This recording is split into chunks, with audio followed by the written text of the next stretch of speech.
इस वीडियो में हम बात करेंगे टैम्पा प्रो 2020 के बारे में। तो कैसे हैं आप सब दोस्तों, मेरा नाम है कार्तिक और आप देख रहे हैं डेप्थ ऑफ बॉडी बिल्डिंग।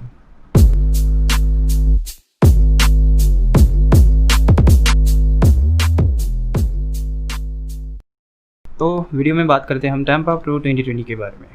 हालांकि सारे बॉडी बिल्डिंग शोज पोस्टपोन हो चुके थे कोरोना वायरस पेंडेमिक के कारण, बट अभी की स्थिति थोड़ी बेहतर है पहले से। पास्ट 4 मंथ से उस वक्त कोरोना के केसेस कम थे और रिकवरी रेट भी ज़्यादा बेहतर नहीं थी। बट अभी के सिचुएशन में केसेस बढ़ रहे हैं बट रिकवरी रेट बहुत बेहतर है और ऐसे ही बढ़ते रहे।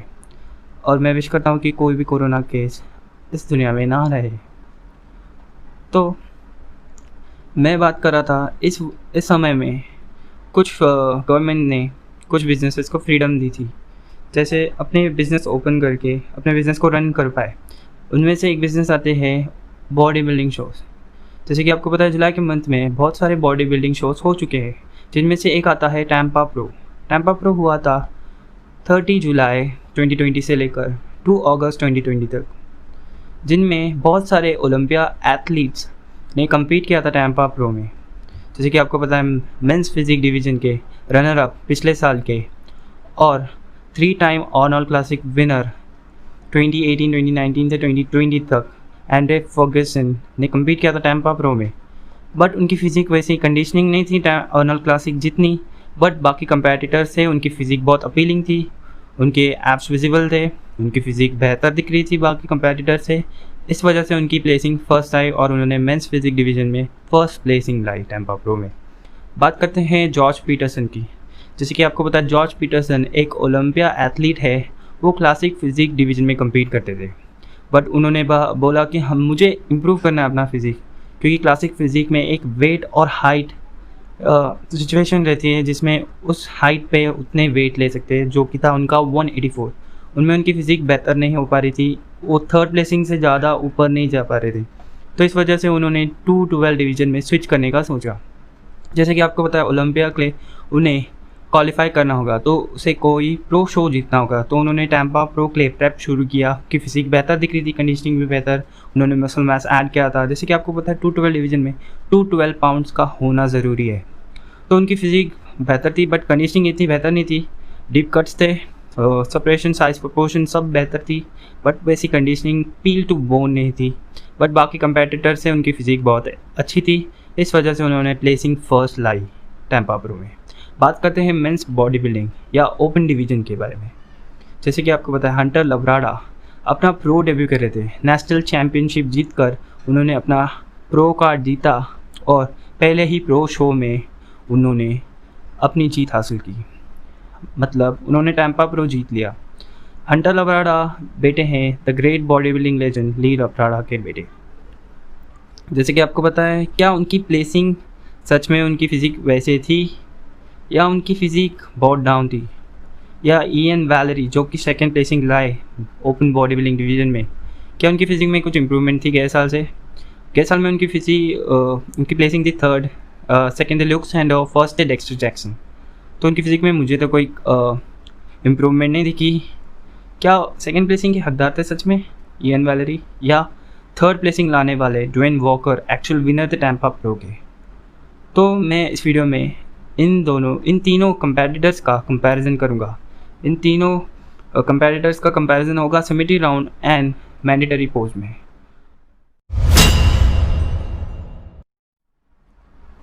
तो बढ़ते हैं पहले सिमेट्री राउंड की तरफ। सिमेट्री राउंड की कोई पॉइंट्स तो नहीं है, बट उससे हमें पता चलेगा कि उनकी फ़िज़िक कितनी अच्छी दिख रही है और सिमेट्री परफेक्ट है या नहीं। तो मुझे कोई पिक नहीं मिला जिसमें इयन वैलेरी ने perfect front standing front relax pose hit किया हो। ऐसे लग रहे बहुत डिप्रेस है या बहुत नर्वस लग रहे हैं उनकी फ़िज़िक के कारण। उनकी फ़िज़िक बहुत अच्छी नहीं दिखी, उनके एप्स वॉश आउट लग रहे हैं, कि टैनिंग अच्छे से नहीं हुई लग रहा है मुझे, क्योंकि उनकी फ़िज़िक में मसल सेपरेशन नहीं दिख रहा ज़्यादा। बात की जाए हंटर लब्राडा और ड्वेन वॉकर की, उनकी काफ्स के साइज़ तो इक्वल लग रहे हैं, थोड़ा मसल मास ज़्यादा है उनके लेग्स में हंटर लब्राडा के, बट उनके लेग्स में क्रॉस ट्रायशन है जैसे ड्वेन वॉकर के लेग्स में। उनकी फ़िज़िक बहुत ज़्यादा अपीलिंग दिख रही है लेग्स के कारण। उनके साइज़ प्रोपोर्शन बहुत बेहतर है, उनकी चेस्ट राउंडेड दिख रही है, उनके शोल्डर राउंडेड दिख रहे हैं और लैट्स ज़्यादा फ्लेयर अच्छे करें हंटर लब्राडा के। तो मैं ये पॉइंट मीन्स ये पोस्ट देता हूँ ड्वेन वॉकर को। तो बात की जाए नेक्स्ट पोस्ट की, जो कि है रेयर रिलैक्स या बैक रिलैक्स। जैसे कि अब मैं बता रहा था, हंटर लब्राडा ने ज़्यादा इम्प्रूवमेंट नहीं किया है उनकी बैक में, क्योंकि इनकी लोअर बैक पूरी तरह से शैलो दिख रही है। खाली उनके अपर बैक में थोड़ा मैस है, उनके हैमस्ट्रिंग इतने वेल सेपरेटेड नहीं है, खाली स्ट्राइटेड ग्लूट्स है, बट उनके ग्लूट्स में ज़्यादा मसल नहीं है। आप देख पा रहे ड्वेन वॉकर के ग्लूट्स रॉनी कोलमन जैसे, उनकी हैमस्ट्रिंग्स वेल सेपरेटेड है, उनके बैक में ज़्यादा मैस है, ट्रैप्स में उनकी फिजिक राउंडेड लग रही है जैसे प्रोफेशनल बॉडी बिल्डर की होती है। हंटर लब्राडा की फिजिक राउंडेड है बट इतनी ज़्यादा भी नहीं। और बात की जाए इयन वैलेरी, मुझे पता नहीं इन्होंने पिछले साल से क्या इम्प्रूवमेंट किया, उनके बैक में ज़्यादा मैस नहीं है। इवन हंटर लब्राडा के बैक में भी ज़्यादा मैस है according to Iain Valliere, compare to Iain Valliere. उनकी ग्लूट्स वेल सेपरेटेड नहीं, उनके हैमस्ट्रिंग वेल सेपरेटेड है, उनकी काफ्स का साइज़ इतना छोटा है जैसे डेनिस वुल्फ के क्वाड्स बड़े, बट उनकी काफ्स की साइज़ इतनी बेहतर नहीं है। तो ये पोस्ट देता हूँ मैं बैक रिलैक्स ड्वेन वॉकर को। तो बात की जाए साइड क्वार्टर टर्न्स की, 2 क्वार्टर टर्न्स होते हैं, एक लेफ्ट क्वार्टर टर्न और एक होता है राइट क्वार्टर टर्न। तो बात की जाए राइट क्वार्टर टर्न्स की, तो इसमें फिजिक अपीलिंग दिख रही है इयन वैलेरी की, बट उनकी ऑब्लिक्स के एरिया ज़्यादा विजिबल नहीं है बिकॉज ऑफ टैनिंग अच्छे से नहीं हुई उनकी फिजिक। तो अगर टैनिंग अच्छे से होती तो उनकी ऑब्लिक्स का एरिया या सेराटस का एरिया बहुत अच्छे से दिखता। उनकी वेरी स्मॉल दिख रही है, उनके साइड क्वाड्स में वेल सेपरेशन है, वैसे ही थी बाकी बॉडी बिल्डर्स के भी, बट मुझे ग्लूट्स ज़्यादा अच्छे दिख रहे हैं ड्वेन वॉकर के। और बात की जाए ओवरऑल फिजिक की, तो मैं ये पोस्ट देता हूँ हंटर लब्राडा को। अगर टैनिंग अच्छे से होती तो ये इयन वैलेरी को जाता। तो बात की जाए लेफ़्ट क्वार्टर टर्न की, तो लेफ़्ट क्वार्टर टर्न्स में हंटर लब्राडा की फिजिक बेहतर दिख रही है इयन वैलेरी से भी। और ड्वेन वॉकर ने जैसे पोज हिट किया मुझे इतना अच्छा नहीं लग रहा। अगर उन्होंने थोड़ा अपराइट ज़्यादा नहीं किया होता तो मैं ये पोज देता था, बट मैं ये पोज देता हूँ हंटर लब्राडा को, क्योंकि उनके ऑब्लिक्स बहुत अच्छे से दिख रहे हैं, उनके एप्स दिख रहे हैं मुझे विजिबली। तो ये हंटर लब्राडा को जाते हैं। बात करते हैं मैंडेटरी पोज की, तो पहला मैंडेटरी पोज है फ्रंट डबल बाइसेप। तो जैसे कि मैंने कहा इयन वैलेरी की टैनिंग अच्छे से नहीं, उनके एप्स वॉश्ड आउट, एप्स दिख रहे नहीं है मुझे। उनके लेग्स वेल सेपरेटेड है, बट टैनिंग अच्छे से होती तो उनकी क्वाड्स अच्छे से दिखते, क्रॉस ट्राइशन बहुत अच्छे से दिखते। और ये ड्वेन वॉकर के क्वाड्स बहुत अपीलिंग लग रहे हैं compare to Hunter Labrada, but उनकी लेग्स इतना, इनर क्वाड्स इतने वेल सेपरेटेड नहीं है हंटर लब्राडा के। तो बाइसेप की बात की जाए, मुझे कोई पीक ही नहीं दिख रही इयन वैलेरी के बाइसेप में। बात की जाए ड्वेन वॉकर की, उनकी जेनेटिकली उनके लॉन्ग हेड बाइसेप है और हंटर लब्राडा के शॉर्ट हेड बाइसेप है, जिस वजह से उनकी पीक दिख पा रही है। तो ओवरऑल लैट्स ज़्यादा फ्लेयर कर रहे हैं ड्वेन वॉकर के, तो मैं ओवरऑल देता हूँ front double bicep Hunter Labrada को। तो बात की जाए सेकेंड पोस्ट की तरफ, जो कि है फ्रंट लैट स्प्रेड। जैसे कि आपको बताना चाहता हूँ कि हंटर लब्राडा की चेस्ट में क्या है, मुँह पता नहीं, उनकी पैक टेयर हुई है, पता नहीं उनकी चेस्ट ऐसे ही क्यों दिख रही है। उनकी लैट्स मुझे अच्छे से नहीं दिख पा रही है, चेस्ट लेग्स बहुत अच्छे से शोकेस कर रहे हैं वो, बट इसमें उनका कोई गेम ही नहीं है। तो बात करते हैं इयन वैलेरी और ड्वेन वॉकर की, दोनों के फ्लैट्स बहुत ज़्यादा फ्लेयर हो रहे हैं। डोरिन यस तो नहीं है, डोरिन जैसे नहीं है, बट उनकी फिजिक ओवरऑल बेटर है। और आई थिंक मुझे लगता है उन्होंने वैक्यूम हिट किया है फ्रंट लैट स्प्रेड में इयन वैलेरी ने, बट एप सेपरेशन ज़्यादा ड्वेन वॉकर की, उनकी चेस्ट फुल दिख रही है, राउंडेड दिख रही है, शोल्डर भी। तो ओवरऑल अगर टैनिंग और मसल सेपरेशन ज़्यादा होता तो मैं ये पोस्ट इयन वैलेरी को देता, बट ड्वेन वॉकर को दे रहा हूँ because of lats and legs. तो बात करते हैं थर्ड पोस्ट की तरफ, जो कि है साइड चेस्ट। मुझे ज़्यादा इम्प्रूवमेंट लग रही है लेग्स में इयन वैलेरी के, और उनकी अपर बॉडी ज़्यादा कंपेंसेट नहीं करी उनके साथ, या मैच नहीं करी उनकी लोअर बॉडी को उनके अपर बॉडी। उनकी चेस्ट ज़्यादा फुल नहीं है, राउंडेड नहीं है, ज़्यादा मैच नहीं है उनकी चेस्ट में। हंटर लब्राडा की बात की जाए, उनके शोल्डर अच्छे हैं, बट उनकी चेस्ट में वो सेपरेशन ही नहीं है, ऑब्लिक्स का एरिया भी नहीं दिख रहा।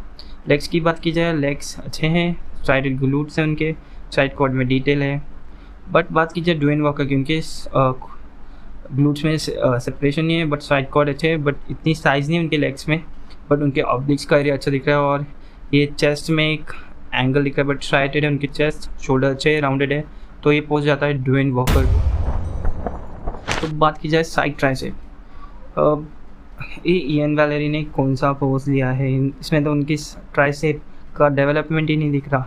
ऐसा लग रहा है उन लोग इयन वैलेरी ने ऑब्लिक्स दिखाने की कोशिश की है। तो बात की जाए बाकी दोनों बॉडी बिल्डर्स की, इसमें इयन वैलेरी जीत ही नहीं सकते। तो ज़्यादा मैच किस बॉडी बिल्डर के पास है? अब of course I mean Iain Valliere, but Iain Valliere में मसल सेपरेशन नहीं है, प्रोपोर्शन नहीं है, डेफिनेशन नहीं है। वो 280 पाउंड्स या 270 पाउंड्स में कम्पीट करते हैं, बाकी दो बॉडी बिल्डर्स उनसे 40 पाउंड्स या 20 पाउंड्स लाइटर है। बात की जाए हंटर लब्राडा की ट्राइसेप या लैटरल हेड बहुत थिक है। मुझे ड्वेन वॉकर जैसे हिट कर रहे हैं वो पोज ज़्यादा अच्छा नहीं दिख रहा, क्योंकि उनकी ट्राइसेप मुझे दिख नहीं रही, हॉर्स इफेक्ट नहीं दिख रहा। उनके एब्स आई मीन उनकी वेस्ट थोड़ी पिट्यूट कर रही है, मुझे पता नहीं उनकी या एंगल की वजह से उनकी एब्स ऐसे दिख रहे हैं पिट्यूट करते हुए, पता नहीं। बट ओवरऑल मैं ट्राइसेप की डेवलपमेंट ऑब्लिक्स से कर, एब्स से कर, वेस्ट एंड लेग से कर ये पोज देता हूँ हंटर लब्राडा को। तो बात की जाए बैक की, बैक में मास किसके पास है?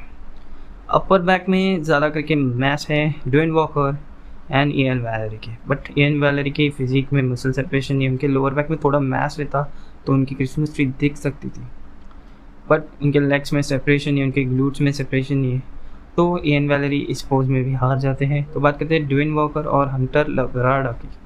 तो उनके स्ट्राइटेड ग्लूट्स हैं, बट इतना मसल सेपरेशन है उनके ग्लूट्स में, तो उनकी लोअर बैक ज़्यादा डिटेल नहीं है, उनके अपर बैक में है, बट उनकी पीक खाली एक साइड से दिख रही है, उनकी पीक दूसरे साइड से नहीं दिख रही उनकी पीक। तो बात की जाए ड्वेन वॉकर, उनकी पीक से अच्छे से दिख रही है, उनकी फिजिक राउंडेड दिख रही है, प्रोफेशनल बॉडी बिल्डर की तरह, ओपन डिवीज़न के बॉडी बिल्डर्स की तरह। उनके बैक्स में ज़्यादा मसल मैच है, उनकी कंडीशनिंग ज़्यादा नहीं है, बट कंडीशनिंग वाइज थोड़े बेहतर है इयन वैलेरी से। तो ओवरऑल मैं बैक की डेवलपमेंट एंड पीक देखकर ये पोज देता हूँ ड्वेन वॉकर। तो बात की जाए ये एक पोज नहीं, एक ट्रांजिशन है एक्समस ट्री, जिसके आप देख पा रहे हैं हंटर लब्राडा और इयन वैलेरी के बैक में ज़्यादा मैच नहीं है, इस वजह से उनको क्रिसमस ट्री इफेक्ट नहीं दिख रही या लोअर लैट इंसर्शन कुछ भी नहीं दिख पा रही।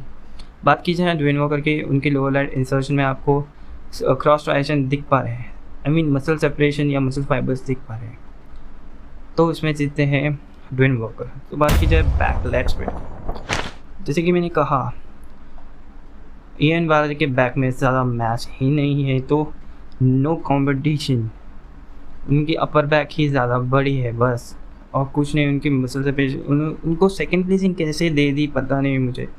तो बात की जाए हंटर लब्राडा, उनकी अपर बैक अच्छी है, शानदार है, बट वो 3D इफेक्ट ड्वेन वॉकर की बैक में दिख रही है, जैसे फिल हीथ अपने बैक लेग स्प्रेड को हिट करते हैं तो उनकी डेंस मसल दिखती है, वैसे 3D इफेक्ट दिख रहे हैं ड्वेन वॉकर के बैक में, वो मैच दिख पा रहा है। अभी उनके ग्लूट्स थोड़े स्ट्राइटेड दिख रहे हैं ड्वेन वॉकर के, बट ओवरऑल मैं देखकर उनकी वाइडनेस देखकर वाइड ज़्यादा नहीं हो रहे, वो ज़्यादा क्राउच बैक होते तो उनकी बैक थोड़ी ज़्यादा बड़ी दिखती है ड्वेन वॉकर की। तो ओवरऑल मैं देखकर ये ड्वेन वॉकर को ही देता हूँ। अगर ज़्यादा बैक डेवलपमेंट होती या मसल मैच ज़्यादा होता हंटर के पास तो ये पोज हंटर को जाता, बट ड्वेन वॉकर ही जीते हैं पोज।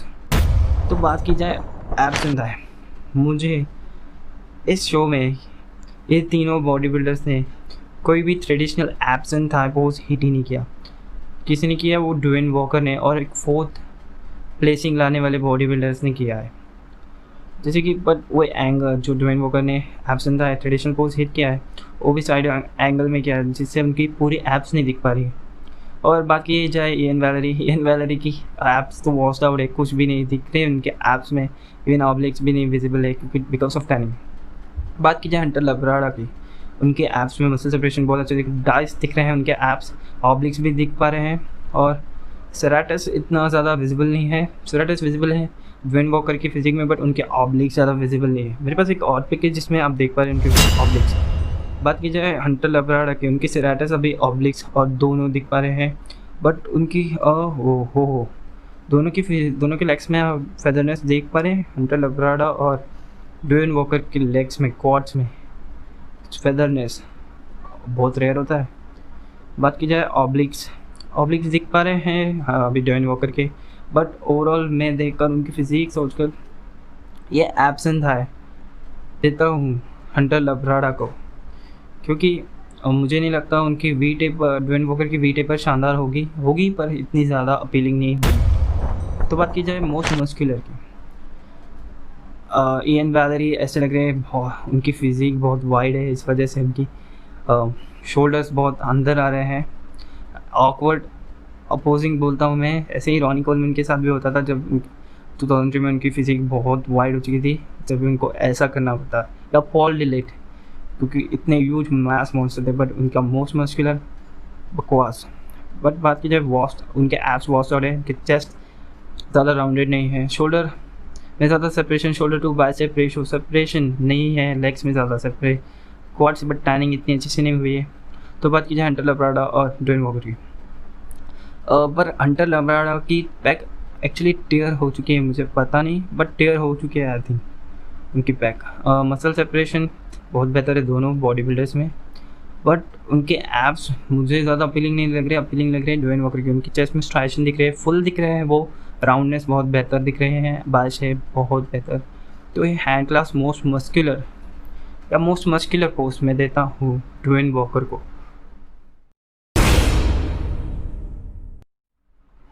तो बात की जाए ओवरऑल टैली की, तो सिमेट्री राउंड में तो अब देख चुके हैं ड्वेन वॉकर जीत चुके हैं सिमेट्री राउंड। बट बात करते हैं इम्पोर्टेंट बात जो कि है same I mean mandatory pose. तो फर्स्ट पोज जाता है जो कि था फ्रंट डबल बाइसेप, वो जाता है हंटर लब्राडा को। सेकंड पोज जाता है जो कि है फ्रंट लैट स्प्रेड, वो जाता है ड्वेन वॉकर को, जिसमें इक्वल हो गए उनके पॉइंट्स। साइड चेस्ट मिलता है ड्वेन वॉकर को, हो गया है 1-2, और साइड ट्राइसेप मिलता है हंटर लब्राडा को, इक्वल हो गए पॉइंट्स। और बैक डबल बाइसेप की बात की जाए वो मिलता है ड्वेन वॉकर को 2-3, एंड बात की जाए बैक लैट स्प्रेड की, वो भी जीते ड्वेन वॉकर 2-4, और एब्सेंट है जीते हैं हंटर लब्राडा, तो होता है पॉइंट्स 3-4। और बात की जाए मोस्ट मस्कुलर तो वो जीतते हैं ड्वेन वॉकर 5-2, तो ओवरऑल विनर है हमारे Dwayne Walker. Dwayne Walker actually means जीत सकते थे टैम्पा प्रो, बट इधर प्रेफरेंस थी जजेस ने जो ज़्यादा बड़ा होकर आएगा या मसल सेपरेशन या उनकी फिजिक ज़्यादा बड़ी होगी उन्हें प्रेफरेंस देकर जिताया जाए। तो उनकी इयन वैलरी तो उनसे ज़्यादा हैवी है, बट उनकी एब्स या उनकी मसल सेपरेशन बिल्कुल ही नहीं थी, बट तभी भी उनको सेकंड प्लेसिंग दी थी। ये बहुत डिसअपॉइंटिंग था। ये तो एक सरप्राइज़ था कि ड्वेन वॉकर ने इस शो में कम्पीट किया। ये ओलंपिया के कंपेटिटर बन सकते हैं क्योंकि फिजिक बेहतर है, राउंडेड है। तो मुझे लगता था ड्वेन वॉकर ही जीतने चाहिए थे टैम्पा प्रो में, ना कर हंटर लब्राडा या इयन वैलरी की प्लेसिंग बढ़ सकती थी, सेकंड या फर्स्ट आ सकते थे ड्वेन वॉकर। बट जजेस की प्रेफरेंस थोड़ी अलग है, पता नहीं, but Dwayne Walker actual winner थे टैम्पा प्रो के। तो बात की जाए जिन्होंने फोर्थ प्लेसिंग लाई थी फिलिप लैथर। ये एक ओल्ड बॉडी बिल्डर मुझे लग रहे थे उनके एप्स की वजह से, जैसे उनके एप्स दिख रहे थे और ऐसे लग रहे थे बहुत एज बॉडी बिल्डर है, पर उनकी फिजिक बहुत राउंडेड थी, उनकी कंडीशनिंग बहुत टॉप नॉच थी। बाकी बॉडी बिल्डर से इवन हंटर लब्राडा और ड्वेन वॉकर से भी उनकी कंडीशनिंग बेहतर थी, बट उनके एप्स इतने ज़्यादा वेल सेपरेटेड नहीं थे। उनकी गट थोड़ी बढ़ चुकी थी, उनकी लाइक क्वाड्स बहुत बड़े थे, बट उनकी placing fourth I, respect sir. But उनके एप्स इतने ज़्यादा अच्छे नहीं थे, उनके बाइसेप में ज़्यादा सेपरेशन नहीं था। फिफ्थ प्लेसिंग आई रोनाल्ड गॉर्डन की। ये बॉडी बिल्डर मुझे पता नहीं कैसे फिफ्थ प्लेसिंग ला पाए, इनकी वेस्ट बहुत ज़्यादा लंबी है और नेथन डी आशा की भी वेस्ट बहुत ज़्यादा लंबी है, मुझे इनकी फिजिक ज़्यादा अच्छी नहीं लगी। बात की जाए सिक्स्थ प्लेसिंग जो कि है डोरियन हेवुड। डोरियन नाम है तो इनकी कंडीशनिंग बेहतर होनी चाहिए, बट इनकी कंडीशनिंग उतनी बेहतर नहीं थी। उनके एब्स में ज़्यादा सेपरेशन नहीं था, मसल सेपरेशन नहीं था, डेफिनेशन नहीं था, प्रोपोर्शन नहीं था लेग्स में टू अपर बॉडी, और lower body to upper body separation नहीं था। और वेल सेपरेट डेफिनेशन नहीं थी। बात की जाए सेवन प्लेसिंग वाले जस्टिन मैकी, इनकी फिजिक अपीलिंग थी, एस्थेटिक लुक था उनकी फिजिक में, बट उनकी टैनिंग मुझे एन वैलेरी जैसी लगी, बट उनका एब्स सेराटस ऑब्लिक्स एरिया बहुत वेल सेपरेटेड दिख रहा है। वैसे में ज़्यादा सेपरेशन नहीं है, बट चांसेस है इम्प्रूवमेंट की फिजिक। आप हमें कमेंट्स करके बता सकते हैं कि आपके फेवरेट बॉडी बिल्डर के ऊपर कंपैरिजन बनाए या बायोग्राफी या उनकी लाइफ के ऊपर कोई वीडियो बनाए। तो उसके लिए आप हमें सब्सक्राइब कीजिए, लाइक कीजिए हमारे वीडियो को और शेयर कीजिए। तो मिलते हैं अगले वीडियो में, तब तक के लिए बाय।